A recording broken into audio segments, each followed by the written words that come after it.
రైతులకు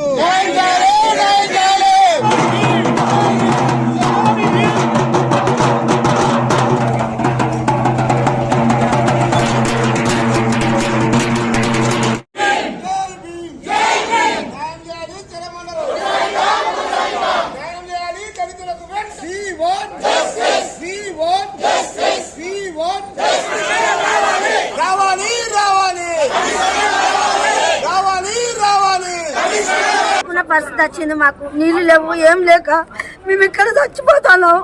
తిండి తిక్కరం లేకుండా, నిద్ర లేకుండా, ఆగారం లేకుండా, అసలు మేము మనుషులం కాదా మేడం? మీరు మా చెడ్డ ఇలాగా మీరు ఇంత వాటర్ లేకుండా ఏం లేకుండా మేము బతుకుతాం. ఇక్కడ పాములల్లా తేళ్ళల్లా పడి సత్తాము. ఇప్పుడు మాదే అని కొట్లాడతాను, మాదే అని హక్కున్నది మీకు. మరి మాకు లేదా సార్ మేడం? మీకు కష్టం చేయలేదా? మాకు కట్టిగా ఇచ్చింది ఆ భూములు.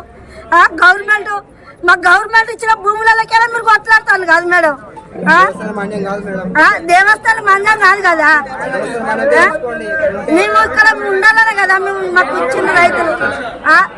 గవర్నమెంట్ మాకు వినయ్ భాస్కర్ తెచ్చిచ్చిన నీళ్ళతోటి ఒక్కొక్క బుక్క తాపించుకుంటా పిల్లల్ని అవగలించుకుంటా బతుకుతాను. మా బాధలు ఏంది? మా సమస్యలు ఈయనదా? మా మేడం ఎందుకింత బాధ పెడతాను? పిల్లలు మేము నీళ్ళు లేక నొప్పు లేక అవగోలించుకుంటా స్కూల్కి పోక పిల్లలు 15 రోజులు కన్నా అది బాధపడుతున్నాం. మా సమస్యలు ఎందుకు వినిపించుకుంటలేదు? మా సమస్యలు ఎందుకు తీరుస్తలేదు మేడం? మాకెందుకు ఇంత బాధ పెడతాను? పిల్లలు మేము ఏం కావాలి?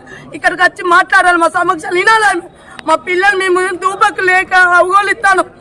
మేము ఈ చెడమండరాజు కాలనీ వాళ్ళకు ఒక్క చుక్క నీళ్ళు ఇక ఇప్పటికీ 16 రోజుల కానీ ఉండాలి. మేము అవగోలించుకుంటా బతుకుతున్నాం. మేము ఏం కావాలనుకుంటున్నాం మేడం? ఇక్కడికి వచ్చి మాట్లాడాలి మాకు.